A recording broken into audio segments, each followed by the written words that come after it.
வணக்கம், ஆகாஷவாணி.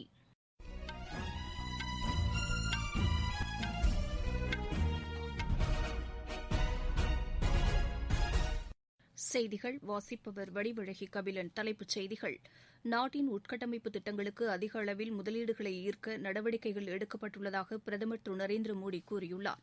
கோவிட் தடுப்பு மருந்து விரைவில் கிடைக்கும் என்றும் அதுவரை கட்டுப்பாட்டு விதிமுறைகளை மக்கள் கடைபிடிக்க வேண்டும் என்றும் பிரதமர் கேட்டுக் கொண்டுள்ளார்.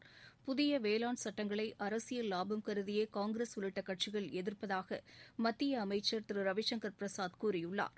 தமிழகத்தில் புயல் மழையால் பாதிக்கப்பட்ட கடலூர் மற்றும் வேலூர் மாவட்டங்களை மத்திய குழுவினர் இன்று பார்வையிட்டனர்.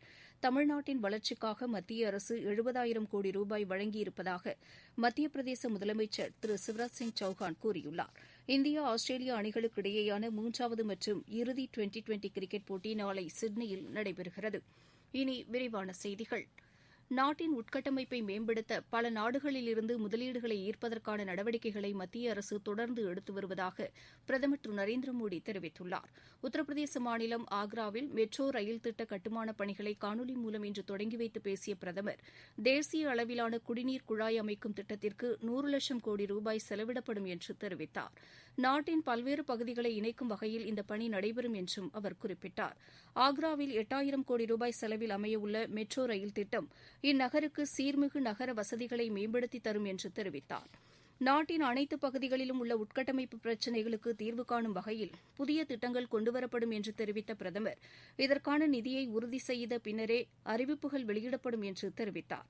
இந்தியாவை சுயசார்பு கொண்ட நாடாக முன்னெடுத்துச் செல்வதற்கு சிறிய நகரங்கள் மேம்படுத்தப்பட வேண்டும் என்பதில் அரசு உறுதியாக உள்ளதாகவும் அவர் குறிப்பிட்டார். நாட்டின் சுற்றுலாவை மேம்படுத்த விசா திட்டம் கொண்டுவரப்பட்டு அதிக நாடுகள் அதில் பங்கேற்றுள்ளதாகவும் அவர் தெரிவித்தார். இந்தியாவில் உள்ள புனித தலங்களுக்கு வரும் வெளிநாட்டு பக்தர்களை ஊக்குவிக்க ஸ்வதேஷ் தர்ஷன் மற்றும் பிரசாத் போன்ற திட்டங்கள் கொண்டுவரப்பட்டுள்ளதாகவும் பிரதமர் கூறினார். நாட்டின் ஒட்டுமொத்த வளர்ச்சியை கருத்தில் கொண்டே திட்டங்கள் கொண்டுவரப்படுவதாக தெரிவித்த பிரதமர், நகரங்களை மேம்படுத்துவதற்கு நீண்டகால பிரச்சினைகளுக்கு தீர்வு காண்பது, மக்களுக்கான வசதிகளை ஏற்படுத்துவது, கூடுதலாக முதலீடுகளை நகரங்களுக்கு கொண்டுவருவது, நவீன தொழில்நுட்பத்தை பயன்படுத்துவது ஆகிய 4 அம்ச அணுகுமுறையை மத்திய அரசு பின்பற்றுவதாக குறிப்பிட்டார். பிரதமரின் வீட்டு வசதி திட்டம், குடிநீர் மற்றும் கழிவுநீர் பாதைகளை மேம்படுத்துவதற்கு அம்ருத் திட்டம் போன்றவை சிறிய நகரங்களின் வளர்ச்சிக்கு பெரிதும் துணை புரிவதாக தெரிவித்த பிரதமர் திரு மோடி, நகர்ப்புறங்களில் உள்ள 12 லட்சம் நடுத்தர குடும்பங்கள் வீடு வாங்குவதற்கு சுமார் 28,000 கோடி ரூபாய் வழங்கப்பட்டுள்ளதாகவும் தெரிவித்தார். கோவிட்-19க்கு தடுப்பு மருந்து கிடைக்கும் நாள் வெகு தொலைவில் இல்லை என்று குறிப்பிட்ட பிரதமர் திரு நரேந்திர மோடி, பொதுமக்கள் தொடர்ந்து தனிநபர் இடைவெளி உள்ளிட்ட வழிகாட்டு நெறிமுறைகளை கடைபிடிக்க வேண்டியது அவசியம் என்றும் கேட்டுக் கொண்டார். இந்திய தொலைத்தொடர்பு கூட்டமைப்பு மாநாட்டை பிரதமர் திரு நரேந்திர மோடி நாளை தொடங்கி வைத்து உரையாற்றவுள்ளார்.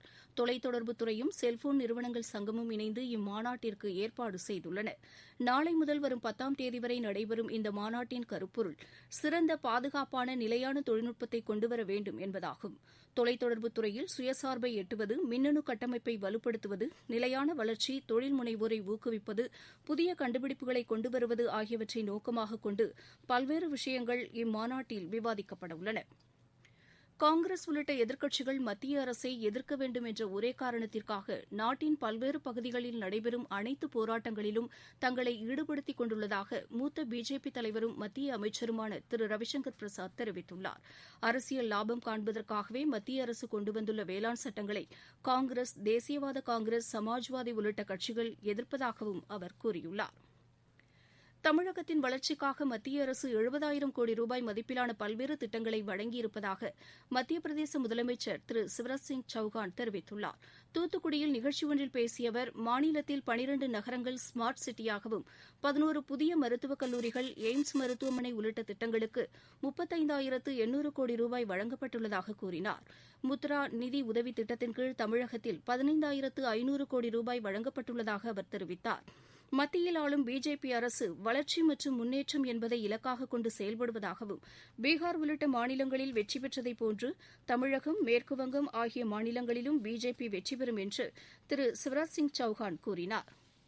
முப்படைகளின் கொடிநாள் தினம் இன்று கடைபிடிக்கப்பட்டது. போரின்போது உயிர்நீத்த ராணுவ வீரர்களின் மனைவியர், முன்னாள் ராணுவத்தினர், உயிர்த்தியாகம் செய்த வீரர்களின் குழந்தைகள் ஆகியோரின் நலனுக்காக கொடிநாளில் மக்களிடம் நிதி கோரப்படுகிறது. இந்த நிதியத்திற்கு வழங்கப்படும் தொகைக்கு வருமான வரியிலிருந்து விலக்கு அளிக்கப்படும் என்றும் தெரிவிக்கப்பட்டுள்ளது. குடியரசு துணைத் தலைவர் திரு வெங்கையா நாயுடு, பாதுகாப்பு அமைச்சர் திரு ராஜ்நாத் சிங், தமிழக ஆளுநர் திரு பன்வாரிலால் புரோஹித், முதலமைச்சர் திரு எடப்பாடி பழனிசாமி ஆகியோர் கொடிநாளையொட்டி பொதுமக்கள் தாராளமாக நிதி வழங்குமாறு கேட்டுக் கொண்டுள்ளனர். நீங்கள் கேட்டுக் கொண்டிருப்பது ஆகாசவாணியின் செய்தி அறிக்கை. கோவிட்-19ற்கு எதிரான போரில் நமக்கான 3 கவசங்கள். முகக்கவசம் அணிவோம், தனிநபர் இடைவெளியை கடைபிடிப்போம், கை மற்றும் முக சுத்தம் பராமரிப்போம். தமிழகத்தில் புயல் மற்றும் மழையினால் பாதிக்கப்பட்ட கடலூர் மற்றும் வேலூர் மாவட்டங்களில் மத்திய குழுவினர் இன்று ஆய்வு மேற்கொண்டனர். கடலூர் மாவட்டத்தில் பாதிக்கப்பட்ட விவசாய நிலங்களை நேரில் பார்வையிட்டு மாவட்ட ஆட்சியர் மற்றும் அதிகாரிகளுடன் பாதிப்புகள் குறித்து அவர்கள் கேட்டறிந்தனர். மாவட்ட கண்காணிப்பு அதிகாரி திரு ககன்தீப் சிங், மாவட்ட ஆட்சியர் திரு சந்திரசேகர சாகமூரி ஆகியோர் பாதிப்புகள் குறித்து மத்திய குழுவிடம் விரிவாக எடுத்துரைத்தனர். மத்திய உள்துறை இணைச் செயலர் திரு அசுதோஷ் அக்னிஹோத்ரி தலைமையில் மத்திய வேளாண் இயக்குநர் டாக்டர் மனோகரன், மீன்வளத்துறை ஆணையர் டாக்டர் பால்பாண்டியன் மற்றும் மின்துறை துணை இயக்குநர் திரு ஓ பி சுமன் ஆகியோர் பாதிக்கப்பட்ட இடங்களை பார்வையிட்டனர். வேலூர் மாவட்டத்தில் பாதிக்கப்பட்ட சில இடங்களை நேரில் பார்வையிட்ட மத்திய குழுவினர் மாவட்ட ஆட்சியருடன் காணொலி மூலம் எடுக்கப்பட்ட ஆதாரங்களை ஆய்வு செய்தனர். பாதிப்புகள் குறித்த முழு மதிப்பீடு நாளை மாலைக்குள் முடிக்கப்பட்டு அரசுக்கு அனுப்பி வைக்கப்படும் என்று வேலூர் மாவட்ட ஆட்சியர் திரு சண்முகசுந்தரம் கூறியுள்ளார். வேலூர் மாவட்டத்தில் 102 பாசன ஏரிகளில் 30% ஏரிகள் முழுமையாக நிரம்பியிருப்பதாக அவர் தெரிவித்துள்ளார். 153 இடங்களில் பாதிப்பு ஏற்பட்டுள்ளதாகவும் அவர் கூறியுள்ளார்.